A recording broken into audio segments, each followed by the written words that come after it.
বিরহ উপলব্ধি করতেন, রন্ধন করতেন। অষ্টসাত্ত্বিক বিকারের সমস্ত প্রকাশ তার মধ্যে তখন দেখা যেত এবং সমস্ত জগৎবাসী তাদেরকে মুগ্ধ হয়ে যেতেন। এই অক্রুর ঘাট যখন কৃষ্ণ বৃন্দাবন থেকে কংসের আদেশে অক্রুরকে প্রেরণ করলেন, কংস আদেশ দিলেন, অক্রুর তুমি বৃন্দাবনে গিয়ে কৃষ্ণ এবং বলরামকে রঙ্গালয়ে ধনুর্ভঙ্গ যজ্ঞ এই সমস্ত অনুষ্ঠানে যোগদান করার জন্য তাদেরকে আমন্ত্রণ করে নিয়ে এসো।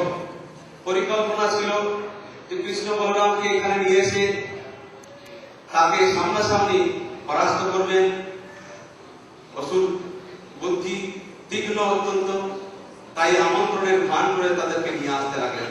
তাকে দিয়ে না তিনি নেতৃত্ব অক্রুরকে দিয়ে কাজ সম্পন্ন করালেন। অক্রুর যখন বৃন্দাবন থেকে নন্দ মহারাজ গোপ গোপীদের নানা প্রকার সান্ত্বনা দিয়ে বুঝিয়ে সুঝিয়ে কৃষ্ণ বলরামকে আমন্ত্রণ করে নিয়ে আসছেন, তখন এই অক্রুর ঘাট এখানে এসে তিনি যমুনা নদীতে ব্রহ্মহ্রদে এখানে স্নান করতে যান। এটি হল বৃন্দাবন এবং মথুরা সংযোগস্থল, বৃন্দাবনের শেষ প্রান্ত এবং মথুরা শেষ প্রান্ত। এখানে যখন যমুনায় স্নান করতে গেছেন, স্নান করে তিনি তার যে ব্রহ্ম সনাতন ব্রহ্মের উপাসনা তিনি মন্ত্র জপ করতে লেগেছেন। করতে করতে তিনি দর্শন করছেন যে কৃষ্ণ এবং বলরামকে তাকে ধ্যানে দর্শন করছেন। তিনি পরবর্তী ধ্যান থেকে প্রকাশ্যে সেই রথের উপরে দেখছেন, সেখানেও কৃষ্ণ বলরাম বর্তমান। তখন তিনি আবার সেই যমুনার মধ্যে স্নান করলেন, ডুবে সেখানেও দেখতে পেলেন কৃষ্ণ বলরাম। এই অদ্ভুত আশ্চর্য দর্শন করে তিনি বুঝলেন যে কৃষ্ণ বলরামই হচ্ছেন সাক্ষাৎ পূর্ণ ব্রহ্ম সনাতন। তখন সেই ভগবানের স্তব স্তুতি করে দণ্ডবত প্রণতি করলেন। এই স্থানে এক সময় নন্দ মহারাজ একাদশী দিবসে, একাদশী পরবর্তীকালে যে দ্বাদশী 4 ভাগের 1 ভাগ সেটাও উপবাস যোগ্য, দ্বাদশী একাদশীর মধ্যে যুক্ত হয়েছে। এমন সময়ে ব্রাহ্ম মুহূর্তের পূর্বে আসরিক কাল, সেই রাত্রিকালে তিনি যমুনা স্নান করতে গেছেন। যমুনা স্নান করতে আসরিক কালে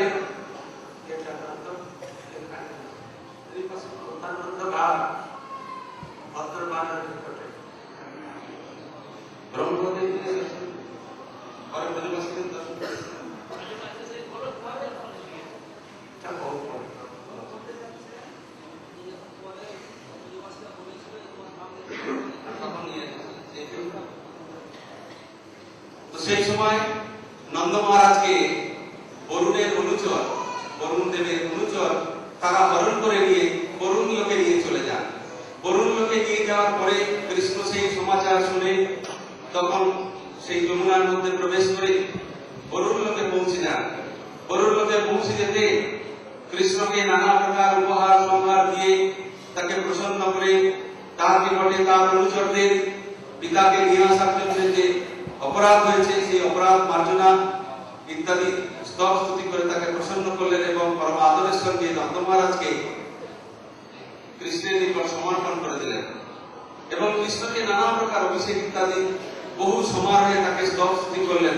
এই সমস্ত নন্দ মহারাজ দর্শন করলেন।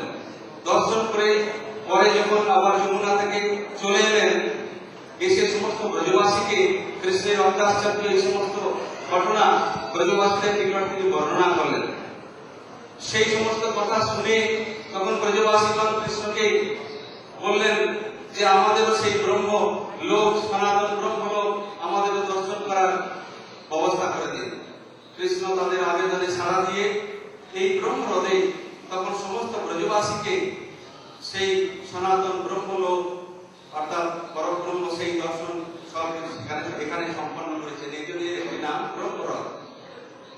অক্রুর ঘাট পূর্বেই বলেছি, এই সমস্ত লীলা এখানে সংগঠিত হয়। আরো বৈষ্ণবের মুখে আপনারা সকল বাঞ্ছা কল্পতে উপস্থিত কৃপা সিন্ধু Bhairab Chakraborty কালানাম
By the mercy of Shri Guru and Shri Gauranga, under the guidance of our beloved Gurudev Shri Bhaktivedanta Narayana Swami Maharaj.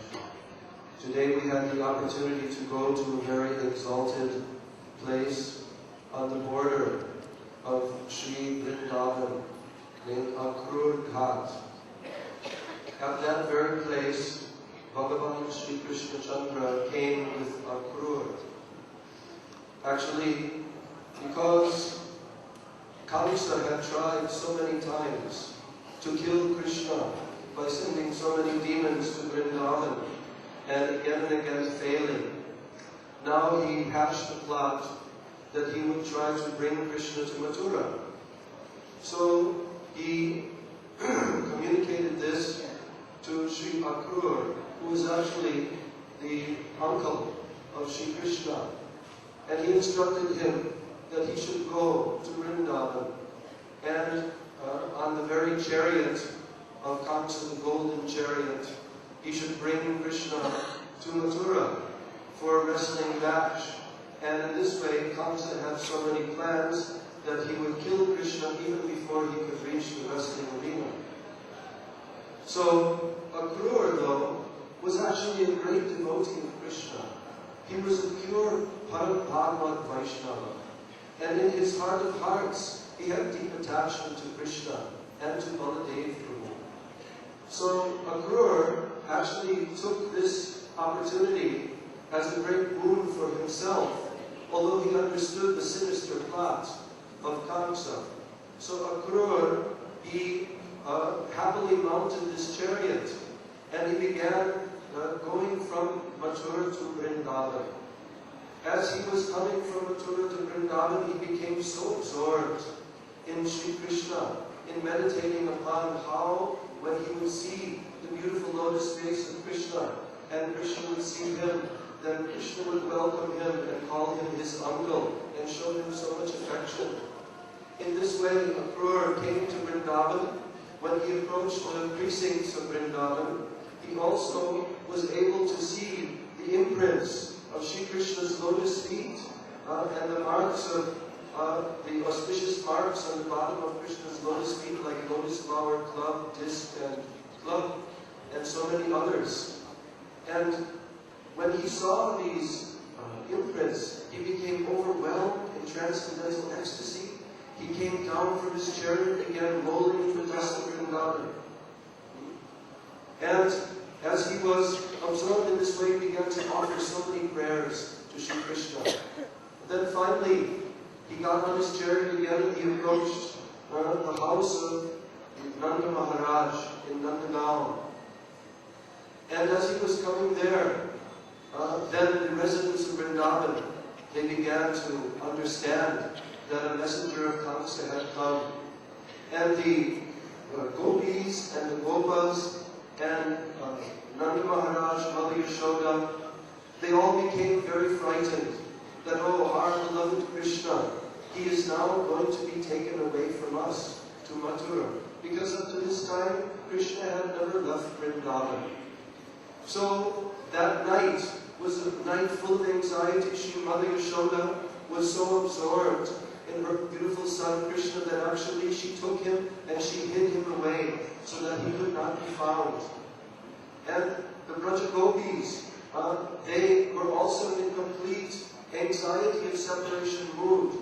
So the following day, when Akrur, who had explained that it was necessary for him to bring Krishna to Mathura, he also explained that Kamsa was dealing in a very cruel way with the parents, with Vasudeva and Devaki, keeping them imprisoned. So he wanted to bring Krishna and Balaram there.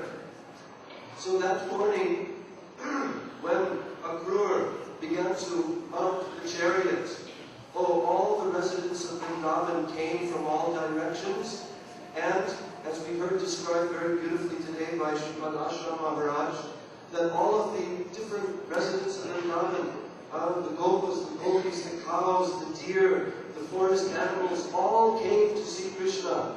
And they began lamenting and weeping and crying, and gradually all of them began fainting in every direction. And especially the Braja Gopis,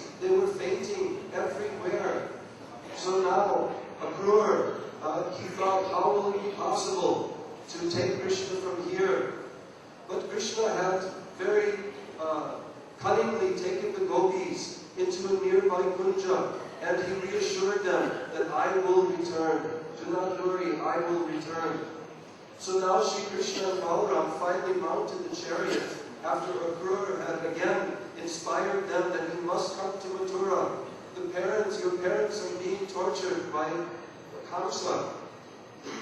So now, Krishna and Balaram mounted the chariot, and now Akrura began trying to drive, but in all directions the Braja Gopis, they were pulling the reins of the horses, and they were throwing their bodies in the trail in which the chariot was moving, so that the chariot could not move.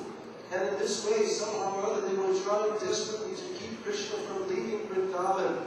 But finally, somehow or other, Akrura managed to dodge all of these different bodies on the ground, and gradually he began to take off with Krishna and Balaram and his chariot off into the distance.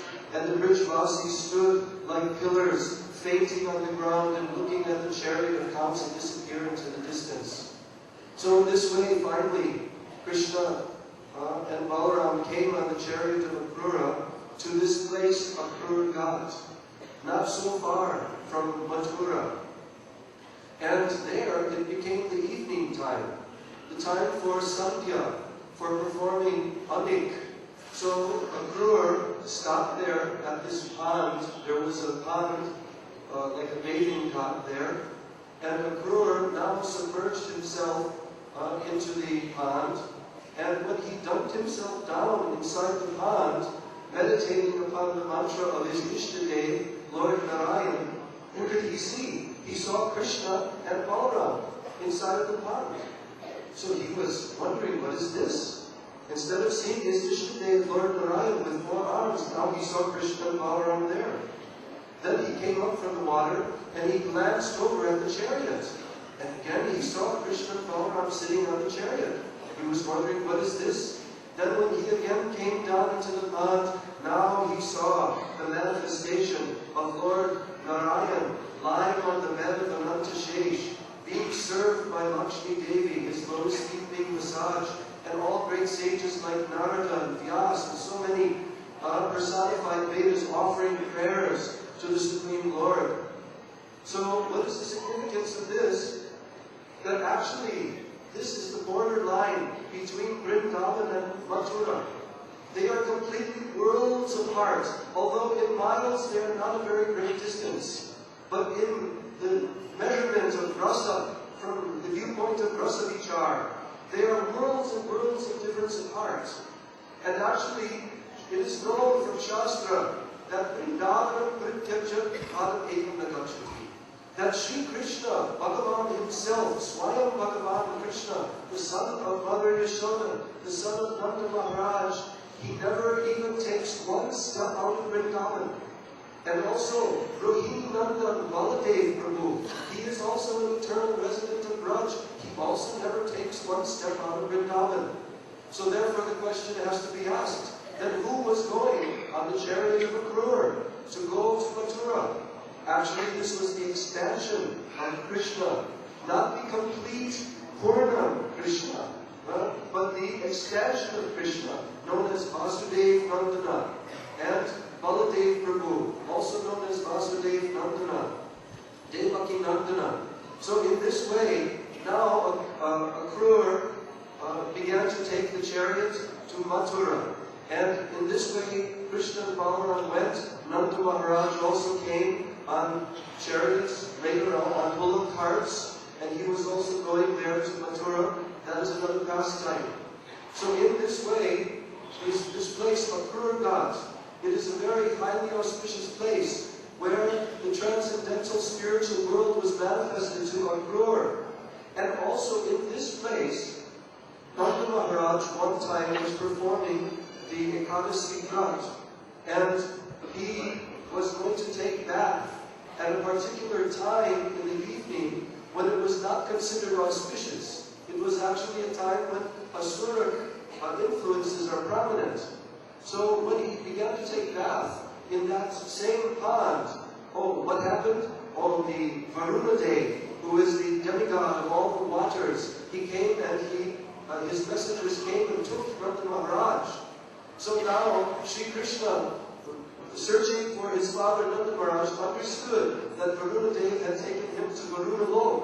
So now Sri Krishna himself went there, and when he came there to Varuna Lok, now Varuna Dev, he began to offer so many prayers to Krishna, and he began to show so much honor and respect to Krishna as the Supreme Personality of Godhead. And Nanda Maharaj, who of course only ever sees Krishna as his dear little beloved son, he was very surprised. So when he came back, when Krishna brought him back after this, then Nanda Maharaj told to the Brijvasis his experience, what he experienced.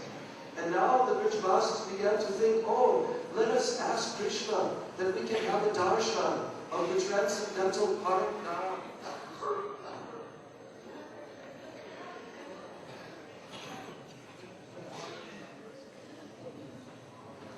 We can have darshan of the transcendental Param Dham, of the spiritual world. So all of the Brijvasis, they approached Krishna, and Krishna took them to this very same place, Akrura Ghat. And he submerged the Brijvasis in the waters of Akrura Ghat, and there they had darshan. They actually witnessed.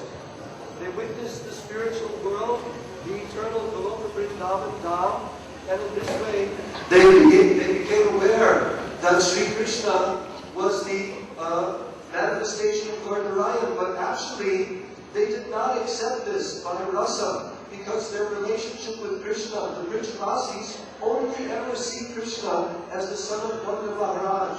So even though they saw this manifestation of opulence and Aishwarya, they never lost their mood of feeling that Krishna is the beloved son of Nanda Maharaj. So that pastime took place there, and also one more pastime in the Leela of Chaitanya Mahaprabhu. When Chaitanya Mahaprabhu came to visit Sri Vrindavan, actually he resided there, at that very same place, Akrura Ghat. And every day in the morning, he would go from Akrura Ghat to this very location where we are sitting here, right here at Imli Tal. And Chaitanya Mahaprabhu would sit underneath the Imli Tal tree, and he would perform his kirtan and his bhajan of Sri Krishna and become immersed in moods of separation. And then again at night he would go back to Akrura Ghat. So this highly auspicious place, the Leelas of Chaitanya Mahaprabhu, the Leelas of Krishna have taken place there. We are so fortunate to go there under the guidance of our beloved Guru Dev. Part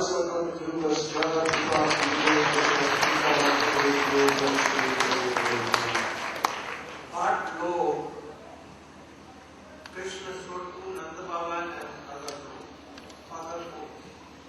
What was really that low?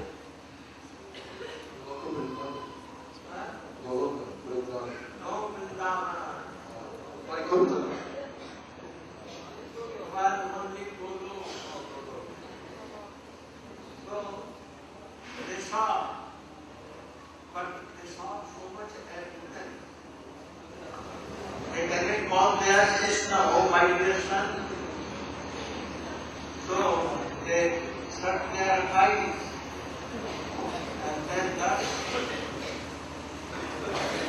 they wanted to see their own law.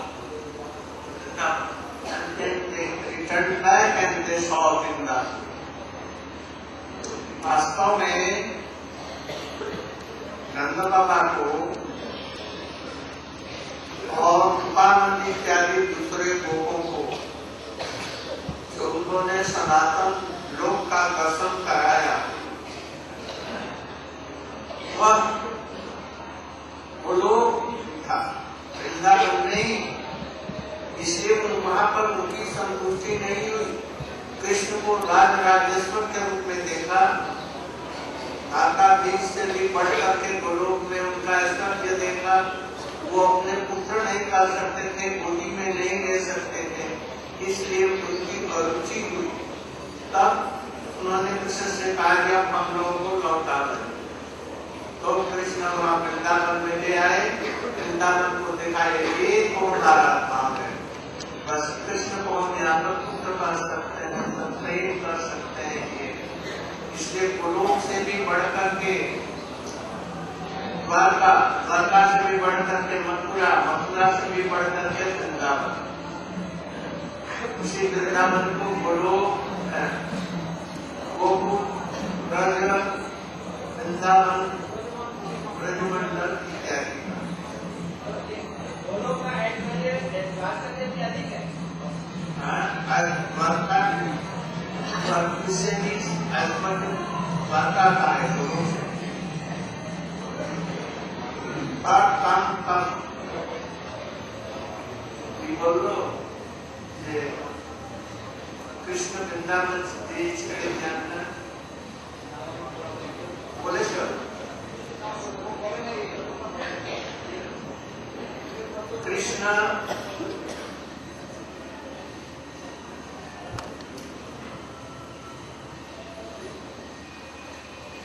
जगत अकुरु कृष्ण के बजे থেকে নিয়ে আসছেন নন্দগাঁও থেকে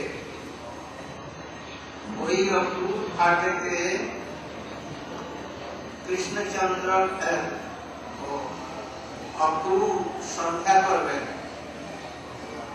এই জায়গাতে নিয়ে স্নান করতে গিয়েছে যখন ডুবে স্নান করতে এসে দেখি जैसे তার মধ্যে কৃষ্ণ আর বলদেব और पंखे ऐसे देखिए रोते ऊपर तारा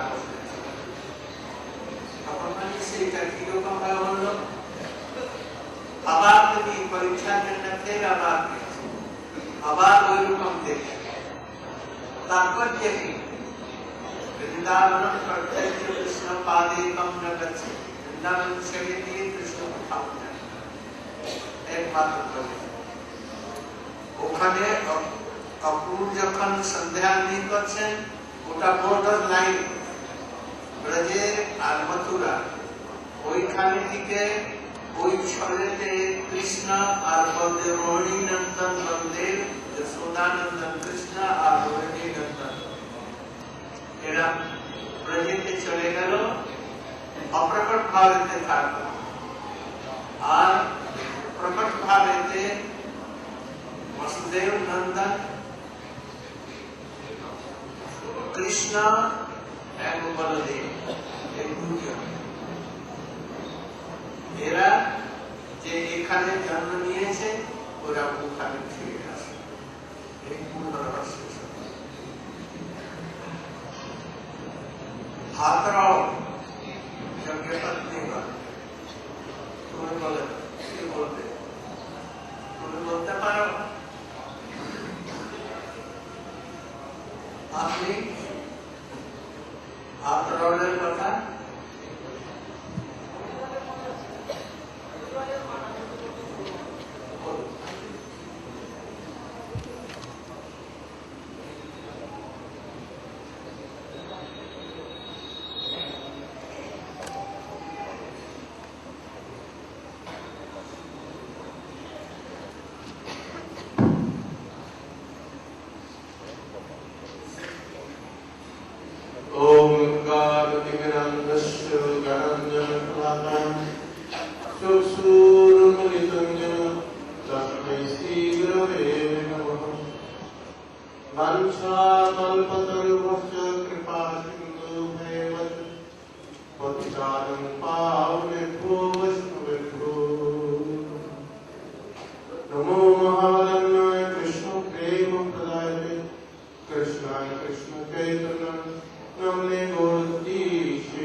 गिरिराजेर कृपा आशीर्वादे वैष्णवगणের আনুগত্যে শ্রী ব্রজমণ্ডল পরিক্রমা করতে করতে আমাদের আজকের দর্শনীয় স্থান ছিল অক্টুর ঘাট বা অক্টুর তীর্থ এবং ঠাকুর জাতি বিপ্রপত্নীগণের স্থান।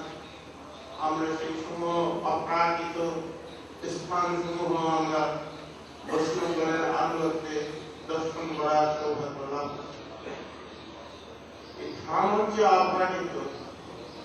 আমরা নিজেরাই যখন চেষ্টা করে এই ধাম দর্শন করতে যাই, আমাদের ভাবনা অনুযায়ী এই ধাম আমাদের উপরে একটা আবরণ দিয়ে দেবে। ধামের স্বচ্ছ স্বরূপ, প্রকৃত স্বরূপ আমরা তখন বুঝতে পারি না। তখন আমরা মনে করি এ আবার কিরকম ধাম, এ আবার কিরকম চিন্ময় বস্তু, এখানে আবার এরকম গলি ফলে নোংরা ইত্যাদি। এটা আমাদের ভজনের ভাবনা অনুযায়ী ধাম আমাদের উপরে একটা মায়ার আবরণ বসিয়ে দেবে। কিন্তু যখনই আমরা সাধু সঙ্গে এই ধাম দর্শন করতে যাব, সাধুদের বলছে যে গঙ্গার স্পর্শ হলে পশ্চাতে পাবো।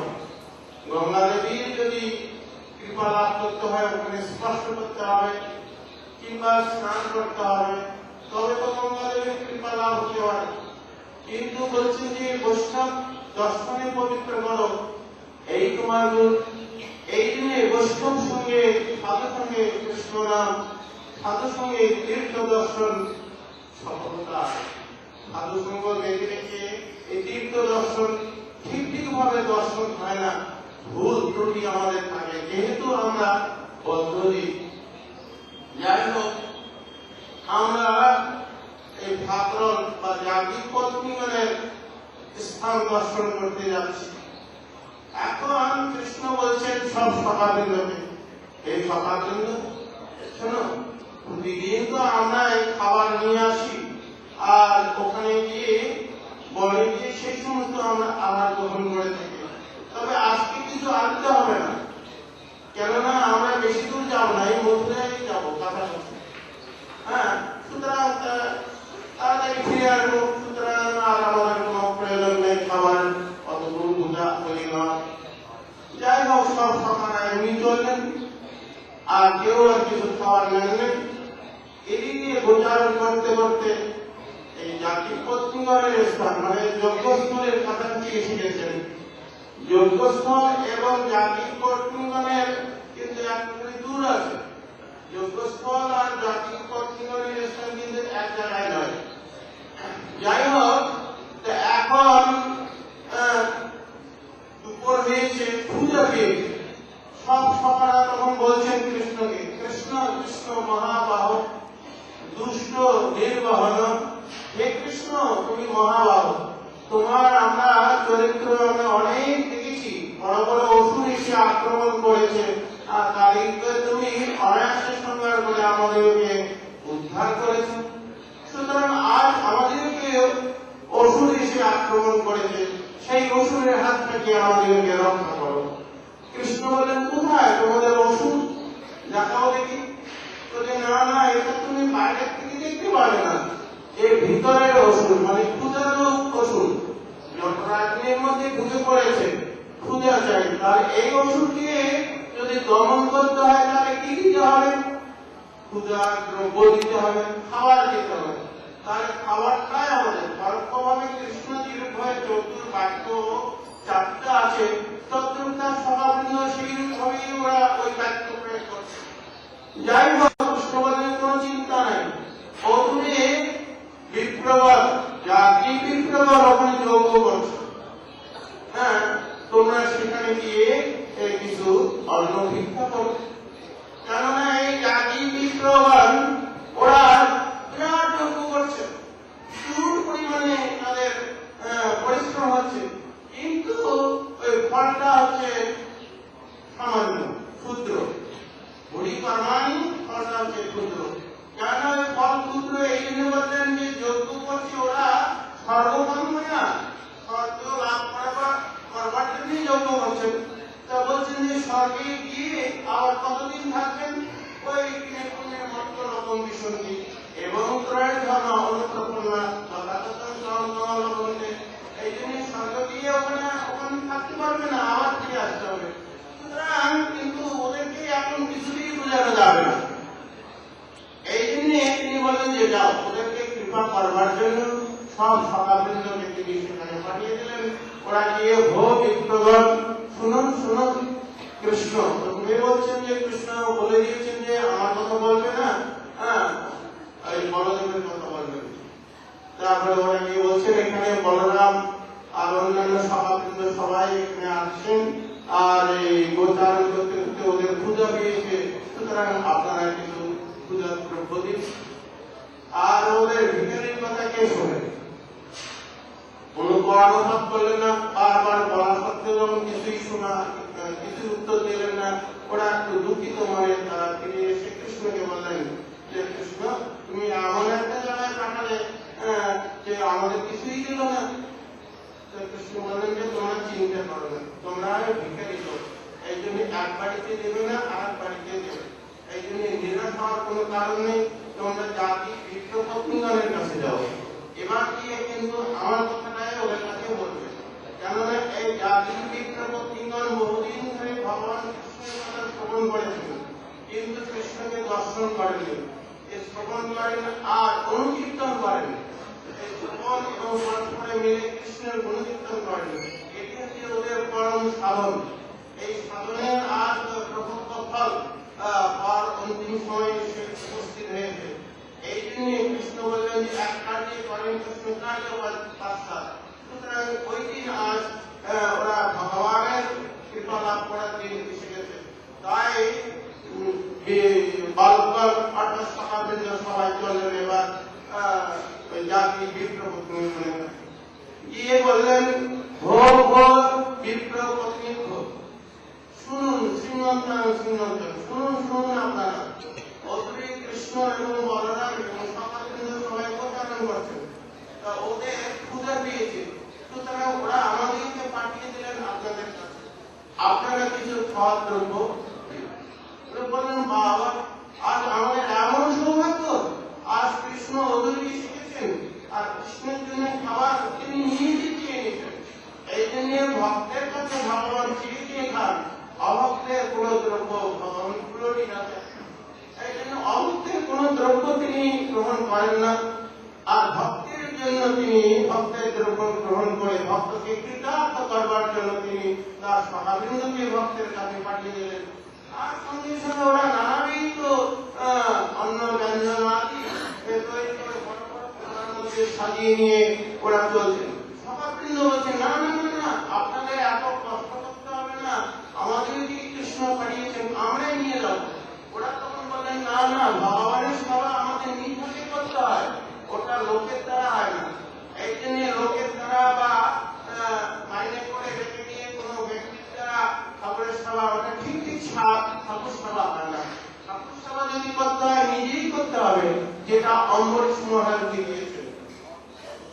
যাই হোক, এখন ওরা চললেন সব নিয়ে যে আপনারা কোন চিন্তা করতে হবে, এই বালকবৃন্দ আপনারা চলে যান, আমরা চলে যাচ্ছি। সব বিভিন্ন প্রকার সুগন্ধিযুক্ত খাদ্য দ্রব্য তৈরি করে যাচ্ছে। কিন্তু ব্যাপার হলো রাস্তা কিন্তু একটাই, যেটা মানে যজ্ঞস্থলের কাছ দিয়েই যেতে হয়। অন্য রাস্তা থাকলে ওরা চলে যেতেন অন্য রাস্তা দিয়ে, তাহলে আর এরা কিছু বুঝতে পারতেন না। কিন্তু রাস্তা ওই দিকে ওরা চলছেন। এখন এরা তো শুধু ইন্দ্রের সোহা, অগ্নের সোহা, বরুণের সোহা, এই সোহা সোহা শুরু করে দিয়েছেন, আর দিয়ে যাচ্ছেন। কিন্তু সোহা সোহা করলে হবে নাকি, মনটা কিন্তু ওদের চঞ্চল। এরা দেখছেন যে দূরে তার পত্নীরা ওই সমস্ত খাবার তৈরি করে নিয়ে ওরা চলে যাচ্ছেন কৃষ্ণকে দেওয়ার জন্য। তখন একজন বলেন কি ব্যাপারটা দেখো তো দেখি। দেখো যে হ্যাঁ সত্যি সত্যি ওরা খাবার নিয়ে যাচ্ছেন। তাই ওরা বাধা দেবেন, তোমরা কোথায় যাচ্ছ? আমরা কৃষ্ণ সেবা করার জন্য যাচ্ছি। না না, তোমরা নিতে পারবে না, হ্যাঁ কারণ আমরা তোমাদের পতি, হ্যাঁ পতির বাক্য লঙ্ঘন করে দেওয়া চলবে না। এটা ঠিক কথা, স্মার্ত শাস্ত্রের মধ্যে পতির বাক্য সংযমতা চলে না, এটা ঠিক আছে। কিন্তু ভক্তি শাস্ত্রের মধ্যে বিচারের মধ্যে বলছেন যে পতি যদি প্রতিকূল হয় তাহলে নাকি তার বাক্য মানানো চলবে না। কারণ আমরা এই মনুষ্য জন্ম লাভ করেছি শুধু ভগবানের ভজন করার জন্য, আর সেই পতি যদি ভগবানের ভজনে বাধা দেন তাহলে সেই পতি নয়, পিতা নয়। এই জন্য বলছেন যে তাহলে ঠিক আছে, যদি তোমরা যদি জোর করে যেতে চাও তাহলে কিন্তু এ বাড়িতে আর তোমরা ফিরে আসতে পারবে না। বলি ঠিক আছে, আমরা আর আসবো না। কারণ ওরা জানে যে ভগবানের সান্নিধ্যে ভগবান নিজে বলেছেন যে আমার কাছে এলে তাকে আর এই সংসার কারাগারে দুঃখময় সংসারে আর ফিরে যেতে হয় না। সুতরাং আমরা তো সেটা বিচার শুনেছি, সুতরাং আমরা ভগবানের সান্নিধ্যে যাচ্ছি আর আমরা ফিরে আসবো, তোমরা কোনো চিন্তা করো না। এইরূপ ভাবে সবাইকে একজনকে আটকিয়ে দিয়েছেন। কিন্তু পরবর্তীকালে উনি নিজে আত্মদেহে ভগবানের কাছে গিয়ে হাজির হয়েছেন। যাই হোক, এবার গিয়ে সব খাবার দ্রব্য নিয়ে কৃষ্ণের সান্নিধ্যে উপনীত করে দেবেন।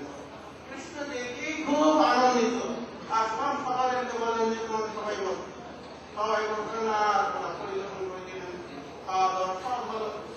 এবার ওরা মনে করছে যজ্ঞ নিবর্তন ধর্ম প্রণম, কিন্তু এবার কৃষ্ণ বলছেন যে এবার তোমরা তো আমাদের খেয়ে দিলে, তা তোমরা এবার চলে যাও। আমরা তো যাবো না, আর গেলে তো ওরা ঘরে আমাদের তুলবে না।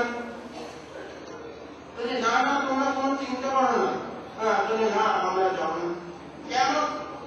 কারণ কৃষ্ণ তিনি যদা যদা এই ধর্ম সরকারে ভবতি ভারত অভ্যুত্থান অধর্ম তদাসনম পরিত্রাণায় সাধনায় বিনাশায় দুষ্কৃতম ধর্ম সংস্থাপনার্থায় সম্ভবানন্দ যুগে যুগে তিনি ধর্ম সংস্থাপন করার জন্য এসেছেন। তিনি মর্যাদা দেখছেন যে দ্বিজপত্নী এরা, সুতরাং এদেরকে আমি এখন কৃপা করবো কি করে? এখন করলে হবে না। তবে তিনি বললেন যে দেখো, তোমরা এইভাবে উৎপন্নিত ভাবে তোমরা আমার চিন্তা করো, চিন্তা করতে করতে তোমাদের এই দেহটা নষ্ট হয়ে যাবে। পরবর্তীকালে তোমরা আবার আমার যে নিয়ম আছে, যে ধারা আমি এই জগতে প্রবর্তিত করেছি, সেই গোপগৃহে গিয়ে তোমাদের জন্ম হবে, তারপর আমি তোমাদেরকে রামকৃষ্ণ সময় যদি করেন কৃপা, তাহলে তো জগতের লোক সবাই চেপে ধরতেন কৃষ্ণকে, যে কৃষ্ণ স্বয়ং ভগবান হয়ে তিনি মর্যাদা নষ্ট করছেন কেন? এই জন্য ভগবান তিনি করতুন অকর্তুন অন্যতা করতুন স্বয়ং ভগবান, এই জন্য তিনি মর্যাদা সংরক্ষণ করলেন। আর ওদেরকেও সেইভাবে উৎসাহিত করলেন যে তোমরা কোনো চিন্তা করো না, আমরা ফিরে যাবো কি করে? না না, তোমাদের অপেক্ষায় ওরা তোমাদের চিন্তা করছে। এই জন্য ধর্মের চিন্তা করার জন্য ওদের হৃদয়টা সুস্থ হয়ে গেল এই জাতি বিপ্লব। এই জন্য পরবর্তীকালে ওরা ওদেরকে সেই বিপ্লব পত্নীগণকে ওরা সাদর আহ্বান করে বাড়িতে নিয়ে চলেন আর বলেন, ঠিক আমরা তো বেদধ্যান করছি, এতদিন করেছি, কিন্তু ভগবানকে সাক্ষাৎ পেয়েও আমরা কিন্তু তাকে বুঝতে পারিনি। আর তোমরা কিছুই করোনি, গুরুগৃহে বাস করোনি, বেদ অধ্যয়ন করা, তো অধ্যয়ন কেন? বেদ শ্রবণ করা তখন খুব কঠোর ছিল মেয়েদের জন্য। এই জন্য বললেন যে তোমরা কি করে ভগবানের প্রতি অনুরাগ যুক্ত হয়ে ভগবানকে সাক্ষাৎ ভাবে তোমরা খাওয়াবে, ভগবানের কৃপা লাভ করলে তোমরা আমাদের উপরে কৃপা করো, তাহলে আমাদের এই ব্রাহ্মণের অভিমান যেটা আছে এটা দূর হয়ে আমরা ভগবানের কৃপা আমরা লাভ করবো। সুতরাং এর মধ্যে কি শিক্ষা আমাদের গেলেন যে আমাদের অভিমান থাকলে হবে না, এই অভিমানটা হচ্ছে ভজন সাধনের একদম বিরোধী। সুতরাং নিরভিমান হতে হবে। এই জন্য শ্রী চৈতন্য মহাপ্রভু বললেন প্রথমে, তিনারপি শুনিত না তরল বিষয় শুনো না, আমারই নাম আনন্দে না কীর্তনীয় সদায়। এইরূপ ভাবে যদি আমরা ভজন সাধন করি এবং বৈষ্ণবগণের আনুগত্য যদি করতে পারি, তো বৈষ্ণবগণের কৃপায় আমরা একদিন না একদিন ভগবানের করুণা লাভ করে আমাদের এই মনুষ্য জীবনকে গ্রহণ করতে পারবো।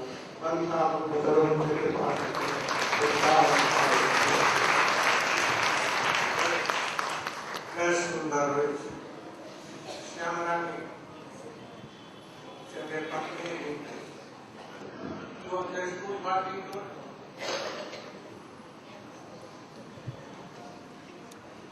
Om Ajnanam Timirandasya Jnananjanasalakaya Suramitam Yena Tasmai Sri Gurave Namah. First I offer my unlimited obeisances in the dust of the lotus feet of my most worshipful Gurudev. Nichalila Pravishta Om Vishnu Pai, Astotra Satashri Srimad Srila Bhaktivedanta Swami Prabhupada. And the same unlimited obeisances in the dust of the lotus feet of my most worshipful Shri Gurudev. Om Vishnu Pai, Astotra Satashri Srimad Srila Bhaktivedanta Narayana Goswami Maharaj. To all of our disciplic succession and all the assembled devotees. Srila Gurudev has ordered me to speak a few words about the Jagya Patnis.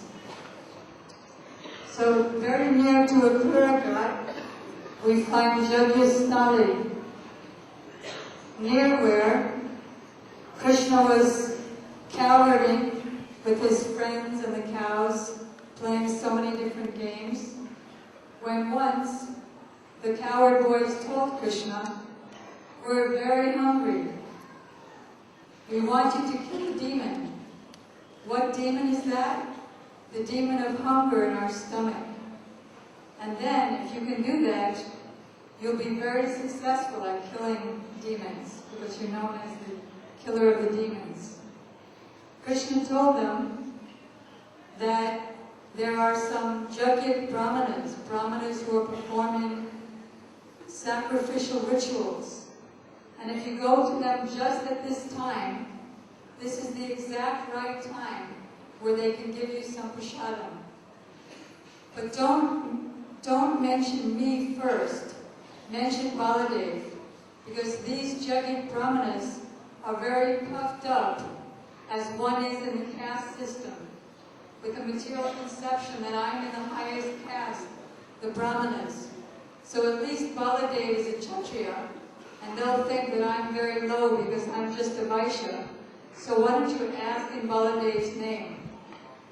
Ask for him first, although tell him that I've sent you as well. So the cowherd boys went to the Jagya brahmanas, and being very, very humble, they fell at their feet and honored them greatly. And they begged for Krishna and Balaram, saying that they were very hungry. And they also praised the brahmanas, saying that we know that you know exactly what is dharma and what is adharma, and how you should give to others in charity. And we know you know that this is the exact right time to give in charity. So the brahmanas were so puffed up that they wouldn't even give a yes or a no. They totally ignored the cowherd boys. So the cowherd boys were very despondent, and they went back to Krishna and Balaram. And Krishna, instead of himself being dejected, he started laughing. He wanted to show that why waste time being angry at some materialistic person? It's not worth it. And he also wanted to tell them that this is the way of begging, that you can't expect a yes at every home that you beg at. So now, it's best if you go to their wives, because their wives are fully devoted to me. The wives had been for some long time hearing about Krishna by other residents, from other residents of Vrindavan, and hearing. Gradually they developed unalloyed devotion, free from any caste, or I'm the wife of so-and-so, I'm the mother of so-and-so. Just, I have a great greed to get Krishna's darshan. So go to the wives of the brahmanas, and they'll very, very happily, by hearing the name of myself and Balaram, they'll very happily give you the prasadam. So as soon as the cowherd boys went to the wives of the brahmanas, having heard about Krishna for a long time, and now having great greed for his darshan, they became overwhelmed with delight and told the boys, no need for you to take it, we'll ourselves bring all the foodstuffs to Krishna and Balaram, which they did in many large plates. They brought all 4 kinds of foodstuff, that which is swallowed, that which is sucked, that which is licked up, that which is chewed. And they came in great ecstasy to Krishna and Balaram. Krishna did to the Brahmanis, he was very happy to see them and very affected by their praying. And he did to them very similar what he did to the gopis when he called them by playing on his flute. He told them, oh, so now you've come, and thank you very much for this prasadam. Now you should go home. So when he had told the gopis that, when the gopis heard from him all kinds of instructions, how the greatest elevated position for a woman is to be chaste to her husband, even if he's lame, even if he's very cruel or angry, he has a bad character, even if he's toothless, black, ugly, still the highest duty of a wife is to serve the husband. So when the gopis had heard this from Krishna, they said, oh, this is a very wonderful instruction. And this instruction, given with so much evidence from the Vedas and with consideration of societal rules and regulations, this proves that you are our Guru. And we know that the first person that has to be served is Guru. Husbands can come later, God can come later, but first thing is to serve our Guru. So we'll stay here and serve you. So Krishna said, well, don't you know that I'm the Supreme Personality of Godhead? So then they said, yes, we heard that you said in the Bhagavad Gita that you reciprocate with the love of your devotees. So if you now don't reciprocate with us, then a great sin will come upon your head. So Krishna was trying to do this to the Jagyapadnis also. He told them that the greatest success is to serve one's self-interest. One has to know what is one's self. And he indicated that I am the Supreme Self. So you should follow my instructions and go back to your husbands who need your assistance in their sacrifice. The wife is considered the half body of the husband, and the husband cannot perform sacrifices successfully without his wife. So they were trying to pose arguments just like the gopis, but they didn't have the qualification of the gopis. As you've heard from the Vaishnavas today and from Srila Gurudev, Jagyastali, just like a Puragat, is located on the border of Vrindavan and Mathura.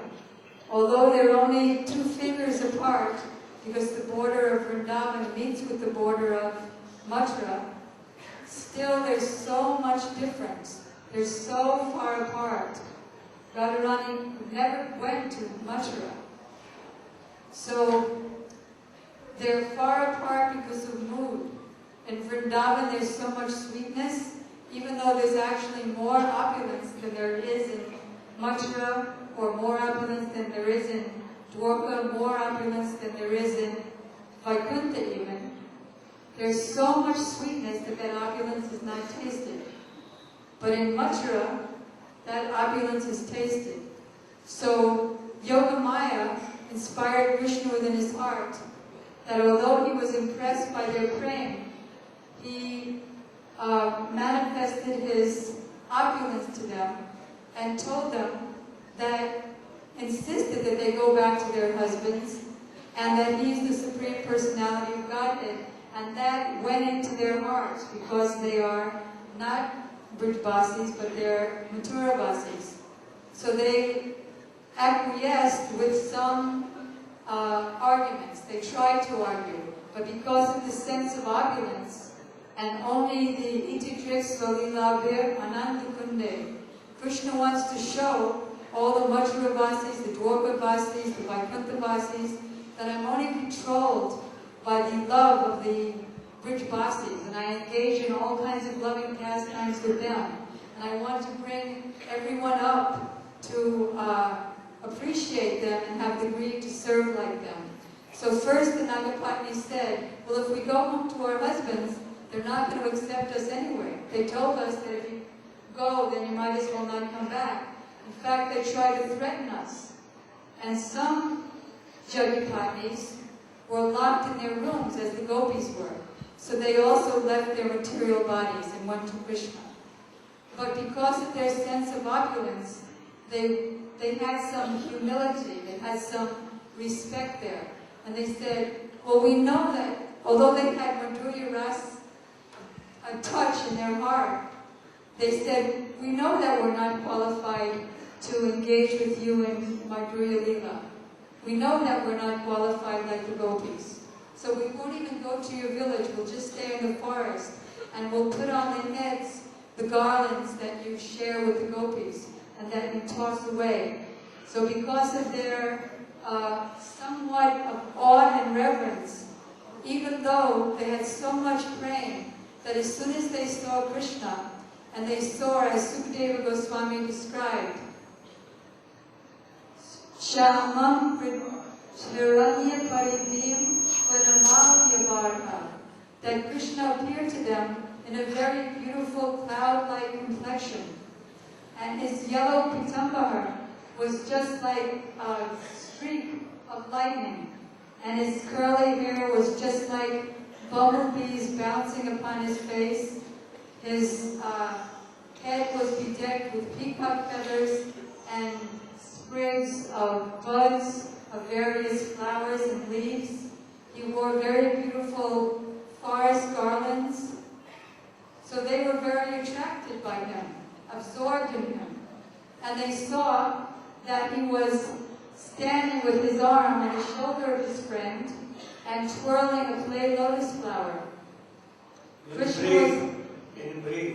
Krishna was saying to them that I know that your hearts are twirling for me, and I captivated that in my heart. But because of their opulence, they finally acquiesced and went back to their husbands. Krishna told them that I'm speaking in your husbands' hearts, that they will not be angry with you. So when they went back, their husbands not only weren't angry with them, but they were so much lamenting that they had not respected Krishna and Balaram, who all the opulences and all the universes are within his body, and yet out of his desire to help them become bhaktas, he was begging from them. So they said, fie on our brahminical birth, fie on our having the sacred bread, fie on our knowing all the Vedic sacrifices. These Brahmanis, although they didn't know austerities like us, although they're simple wives, they do not know the Vedas like us, yet because they have so much devotion to the Supreme Personality of Godhead, they're so much superior to us.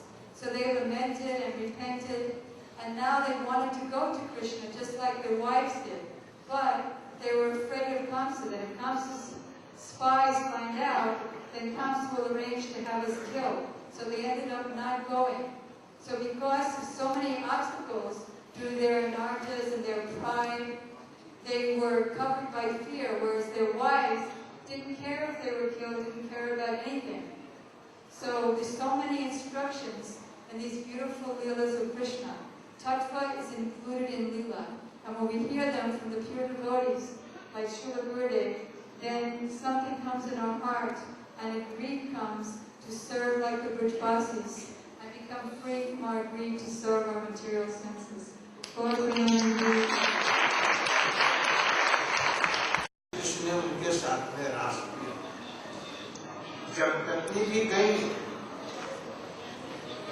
अपने पतियों को छोड़ करके घर बार सब छोड़ करके गई, किंतु कृष्ण ने ग्रहण नहीं किया। इसका कारण ये है, ग्रहण तो किया, किंतु उन्होंने उनको गोपियों जैसे रस इत्यादि में सम्मिलित नहीं किया, क्योंकि कृष्ण धर्म की मर्यादा प्रतिष्ठित करने के लिए आए हैं। वे हैं ब्राह्मणी। यदि कोई गोपी हो और वो गोपी भी छोटी उम्र की हो, 12-13-14 वर्ष की, कहीं शादी नहीं हुई हो, कोई बच्चा नहीं हो, सब गुण संपन्न ऐसी गोपी के साथ में रास इत्यादि कर सकते हैं, उनके साथ में विलायन कर सकते हैं।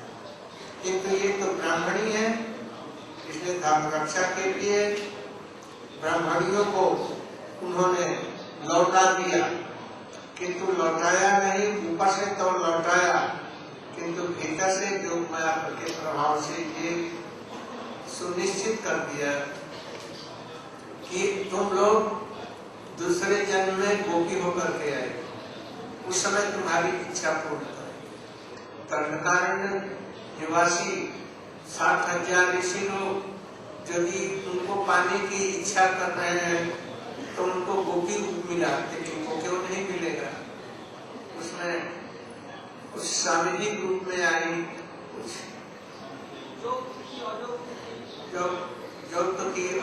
के रूप में सबको स्वीकार कृष्ण देख लिया, उनकी इच्छा में, तो इनको भी जरूर करेंगे, किंतु दूसरे जन्म में जब ये गोपी ग्रहण हो महाभुज्य काल। Any need of translation?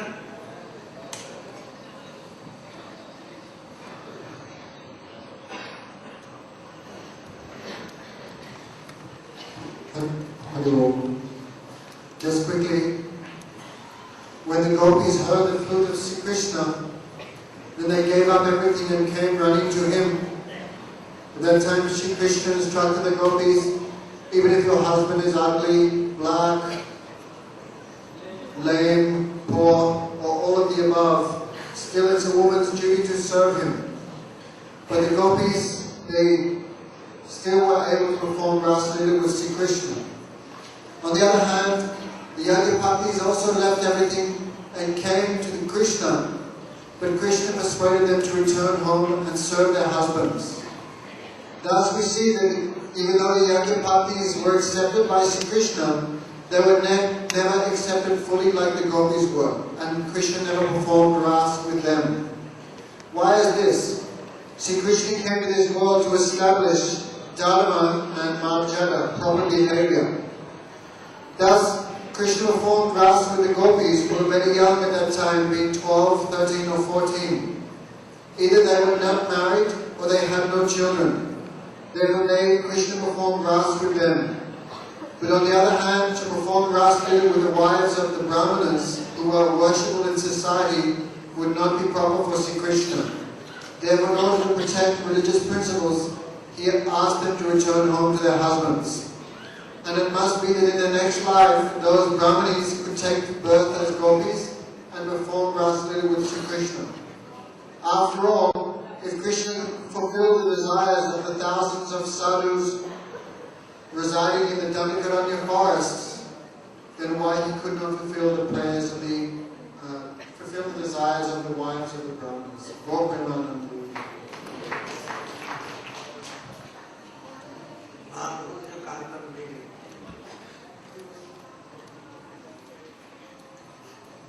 Vishwanath चक्रवर्ती ठाकुर ने कहा, क्लेशग्नि सुभदा, भक्ति की साधना आरंभ करने से ही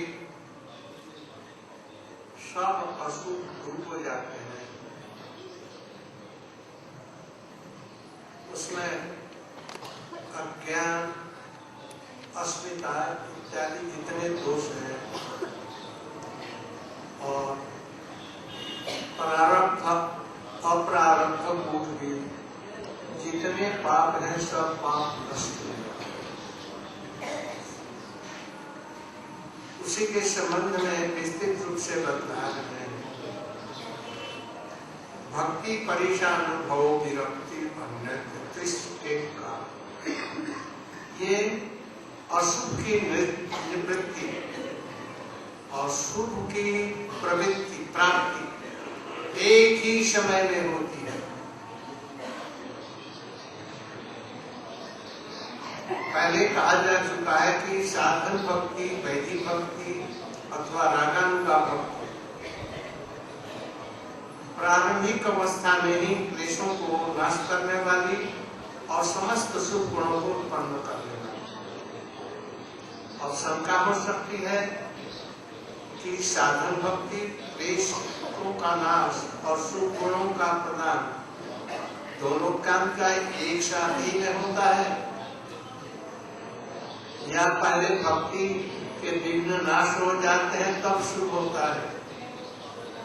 इसके लिए चक्रवर्ती ठाकुर कहते हैं, भागवत का प्रमाण देकर भक्ति परेशान भवो विरक्ति अन्यत्र स्त्री के काल प्रपद्यमान यथा स्वतः सुपुष्ट पुष्ट कुदपाय। जैसे भोजन दिया जाता है, प्रति ग्रास जो खा रहे हैं उसके साथ में ही तृप्ति अथवा सुख, पुष्टि, जीवनी शक्ति का संचार और क्षुधा निवृत्ति, ये तीनों एक साथ में होते हैं। यहाँ तक कि एक चावल का या रोटी का टुकड़ा खाने पर भी साथ ही साथ वैसा ही उसी रूप में ये तीनों चीजें होंगी। वैसे ही जो मनुष्य भगवान की शरण लेकर के भक्ति का साधन करता है, परेश अनुभव और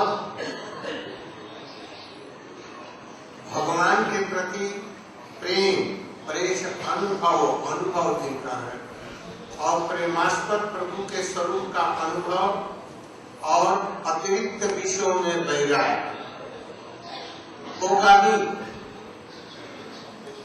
यदि उसको तत्व ज्ञान नहीं होता है, विषयों में वैराग्य नहीं होता है, भगवान की अनुभूति नहीं होती, तो भक्ति का साधन नहीं कर रहा।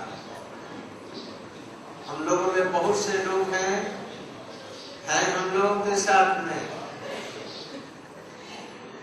ऊपर से मालूम होता है कि हरिनाम कर रहे हैं, किंतु वो विषयों का चिंतन करते हैं, भक्ति का नहीं। इसलिए उनको संसारिक वासनाएं उनके हृदय में आ जाती हैं और भक्ति का फल उनको नहीं मिलता। उसी प्रकार से भक्ति लता क्लेशाग्नि और शुभदा दोनों पत्तियां एक काल में पैदा होने पर भी उनकी वृद्धि के तारतम्य से वो जितना ही साधन बढ़ता जाएगा और विद्या और क्लेश उतने परिमाण में दूर होते जाएंगे और शुभ गुण वृत्तियां भी उतने परिमाण में आती जाएंगी। इससे समझो, जितने प्रकार में भक्ति अधिक रूप में भक्ति का साधन होगा, उतने ही परिमाण में अनर्थ दूर होंगे और शुभ गण साथ ही साथ में एक साथ।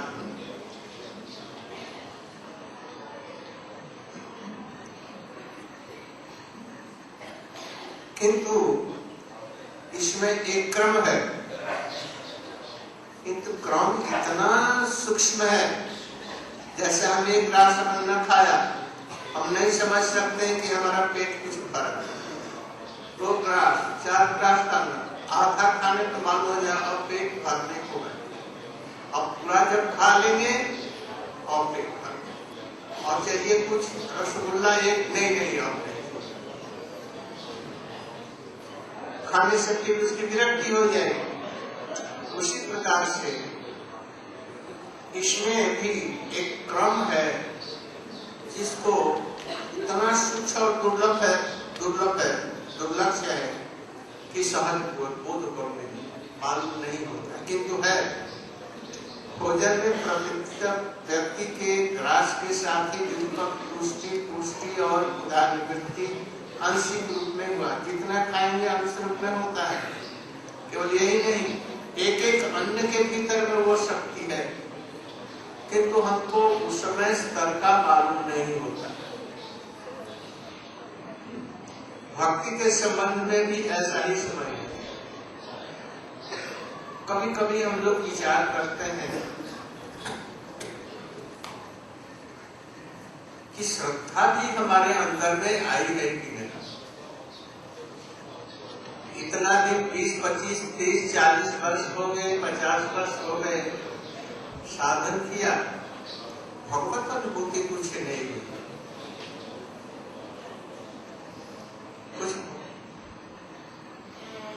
कुछ आनंद इसमें नहीं आ रहा। किंतु उस समय में भी जो सच्चे साधक हैं, कुछ न कुछ भक्ति के साधन के तारतम्य से उनमें भगवान की अनुभूति हुई। यदि हम कहें द्वारका में रुक्मिणी के साथ में, रुक्मिणी जैसे ही आप पटरानी कृष्ण की हो जाएगी, तो मैं समझता हूं कि कोई भी नहीं। क्यों? कुछ अनुभूति आई नहीं, कुछ विषयों के प्रति विरक्ति थी आई, और हम कुछ नहीं चाहते हैं। राधा दास्य के अतिरिक्त हम कुछ भी नहीं जगत में लेना चाहते, इसलिए कुछ अनुभूति हुई है। विषयों से वैराग्य भी हुआ है, किंतु सबको नहीं कर सकते। जो सच्चे साधन कर रहे हैं उनके लिए तत्र श्रद्धा उदय।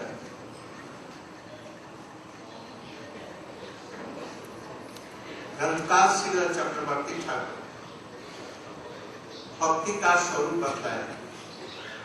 भक्ति की स्वरूप प्रकाशता।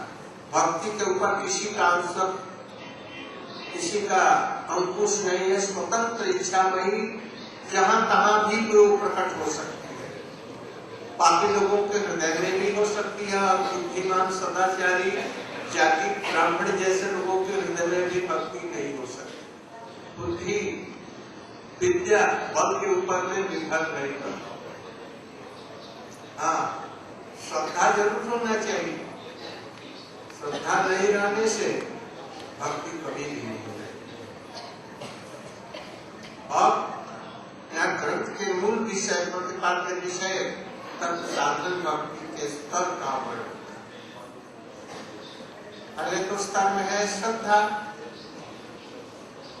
अब आरंभ करें श्रद्धा ही भक्ति साधन का प्रथम स्तर।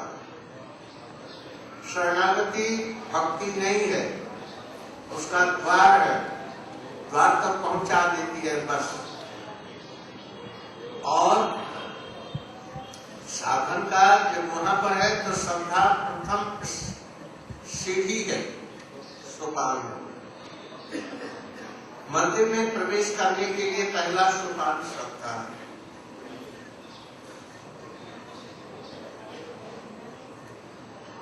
भक्ति सर्वजानी सर्वभौम साधना। भक्ति में सभी का, प्राणी मात्र का अधिकार है। कृष्ण भजने होय सबे अधिकारी, किवा विप्र किवा शूद्र की पुरुष की न, चाहे वो नारी पुरुष हो, विप्र हो, समस्त लोग ही, पापी हो,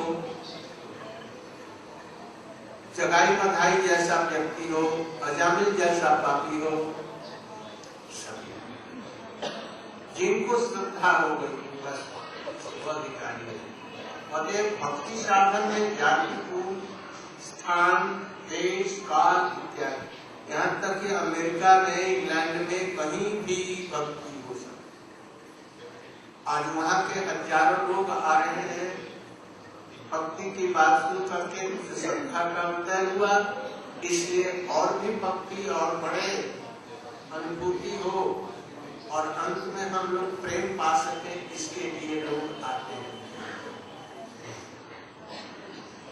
क्योंकि चैतन्य चरितामृत में कहा गया, श्रद्धावान जनहन भक्ति अधिकारी। भक्ति का अधिकार कहाँ है? श्रद्धा जिसको हो गई, कोई भी हो, प्राणी मात्र, चाहे बंदर भालू हो, चाहे कुछ भी, जहाँ पर चेतना का विकास है मनुष्य में अधिक है, इसलिए सभी लोग, सभी जाति के लोग, पापी तापी सभी अधिकारी। केवल भक्ति की साधना में नहीं, कर्म ज्ञान योग तपस्या में भी यदि भक्ति श्रद्धा नहीं है तो फल नहीं दे सकती।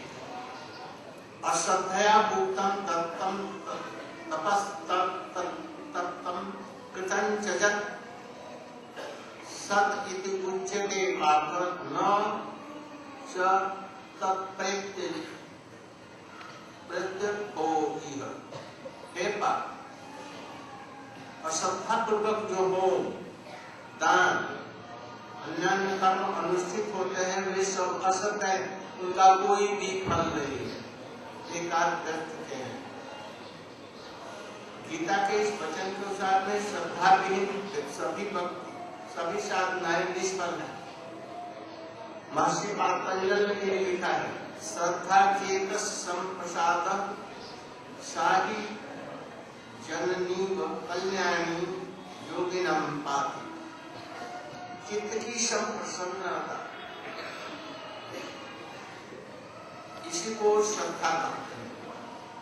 चित्त की प्रसन्नता करने से चित्त में किसी प्रकार का संदेह नहीं रह गया। परमार्थ के विषय में कृष्ण ही स्वयं भगवान है और उनकी भक्ति ही सबसे श्रेष्ठ है। उसी से हमारा कल्याण हो सकता है। यह पूर्ण रूप से विश्वास हो गया, इसी का नाम श्रद्धा है।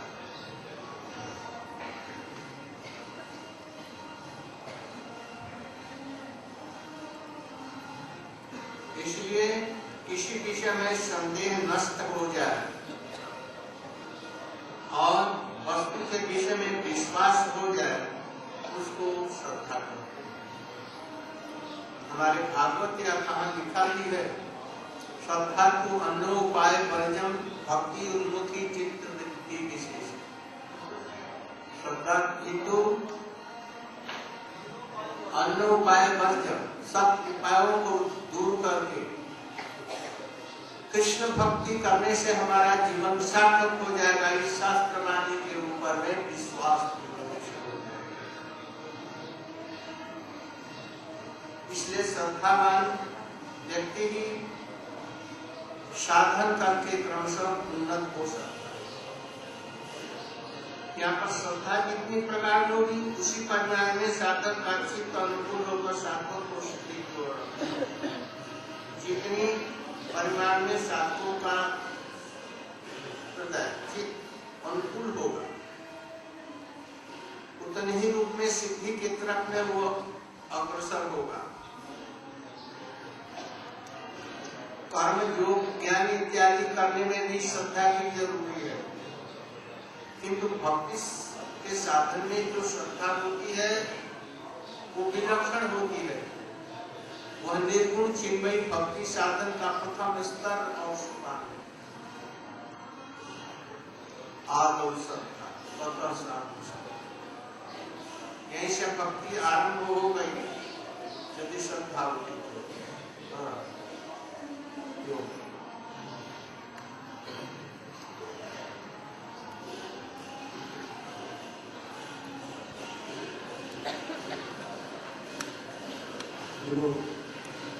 Durge Lord Chandra Radhika Krishna Krishna Mataya Jagapati. So, in Uttama Bhakti, the first stage is called sadhana. In this stage, then all types of inauspiciousness is destroyed. We discussed the 5 types of clash, beginning with avidya, asmita, rag, dvesh, and abhinivesh. These are all destroyed, as well as the 4 types of pap, or sinful activity, prarabdha, parabdha, kud, and bij.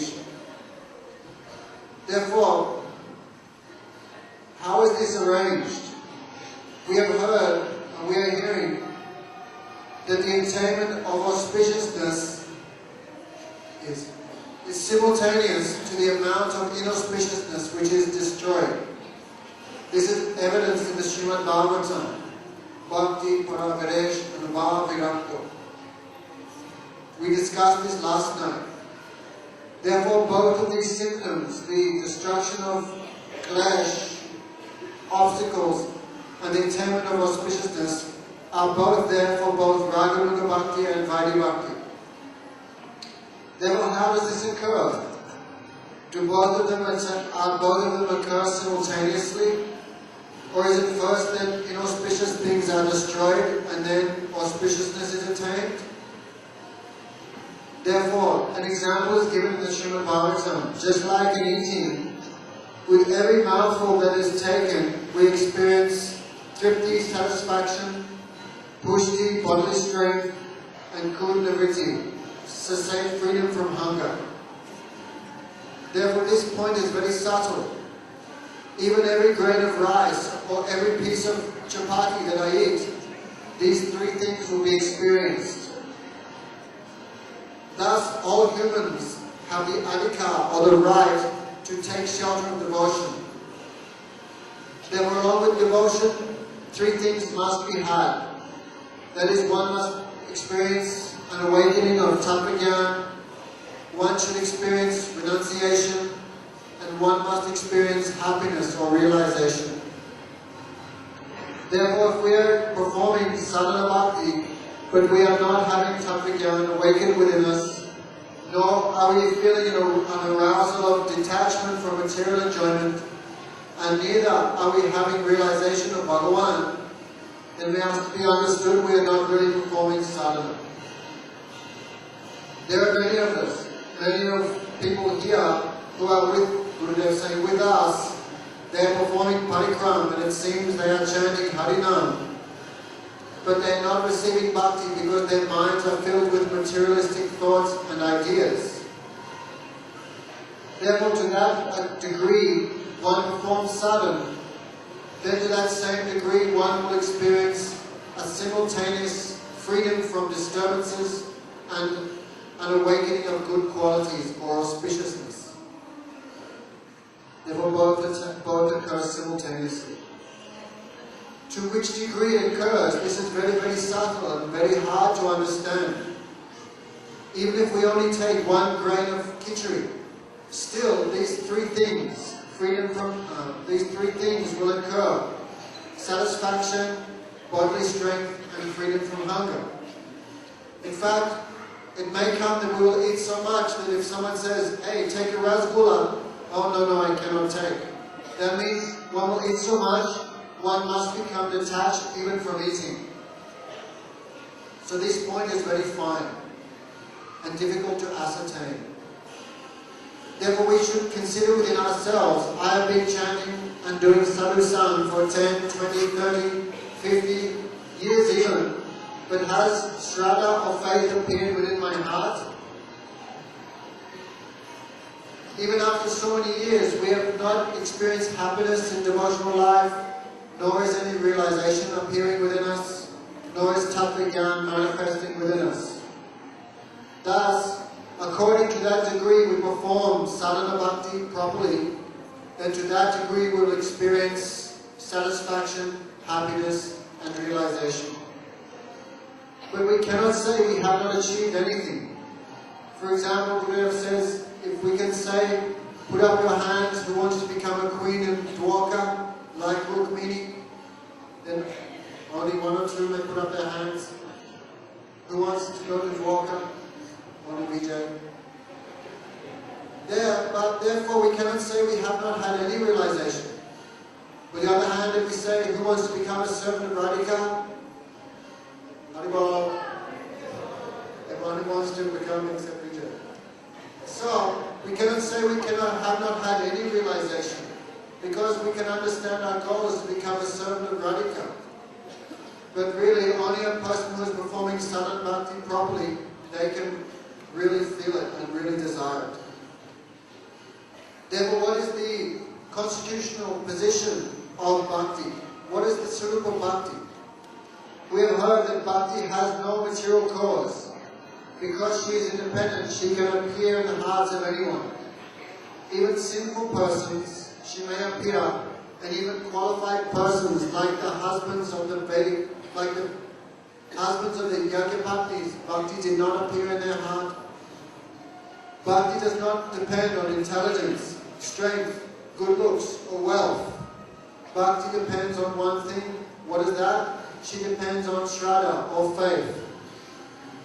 Therefore, this is the main subject of this book, Madhuri Karambini. What are the stages of devotion? We should know that Saranagati or surrender is not the first stage, rather it is simply the doorway to Bhakti. The first step in order to enter the temple of Bhakti is called Shraddha. Therefore, by constitution, everyone is qualified for this devotion.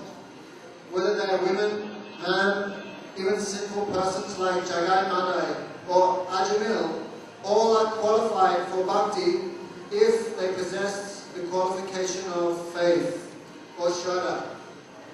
Even Americans are qualified. They are hearing something and they have come here with faith to achieve something. Therefore, this is evidence. Chaitanya Mahaprabhu has said, Shraddhavan Janahoye Bhakti Adhika. The qualification for Bhakti is Shraddha. There is no other material qualification.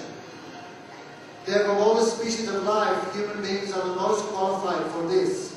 And all classes of human beings have a right to Bhakti if they can achieve this Shraddha or faith. What to speak of Bhakti being dependent on faith, even materialistic processes like karma and gyan, you cannot achieve anything without faith in them. Even if you perform home, fast sacrifice, if you give charity, or if you perform austerities without faith, you cannot be successful in them either. Therefore, Maharaj Patanjali has described faith as being a state where the heart is always happy, the mind is always pleased, where there is no doubt. Therefore, in Paramati Jivan, in spiritual life, then the qualification is a little special or more refined. That faith is Krishna's Bhagavan, and performing his bhakti is the best of all activities. By performing Bhagavad Bhajan, I will achieve all auspiciousness, I will achieve everything. Therefore, that which causes doubts to be destroyed and joy to appear in the heart, that is called Shraddha. I think Sri Thakur Bhaktivinoda in Amnai has said, Anyupaya Bhajam Bhakti Mukti Visheshata Sadanga Saranagati, Sadlakshan Saranagati. What is the definition of faith? When the mind is always acts in a way which is favorable towards the performance of the limbs of devotion.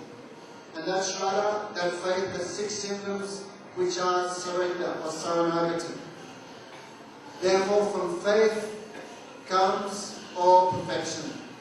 And all paths rely upon faith for the fulfillment of their desires. And the faith that we require to perform the devotion of Bhagavan, that is special in the sense that it is completely devoid of any touch of the material modes of Sattva, Raja, Tama. It must be completely nirgun or transcendental.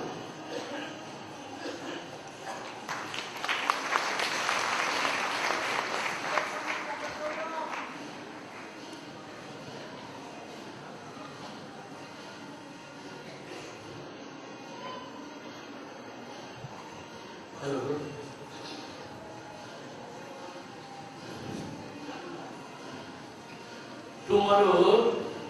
Tomorrow morning, our Bhakti Sridhar Goswami Maharaj appearance day. So after class and after Pushpanjali, tomorrow we'll go to parade down our Vankhandi and Vankhandi Mahadev and Radha Shyam Sundar temple. After then, one Radha Girdhari Mandir, my house, then come back here. कल हम लोगों का programme यहाँ programme होने के पश्चात हम लोग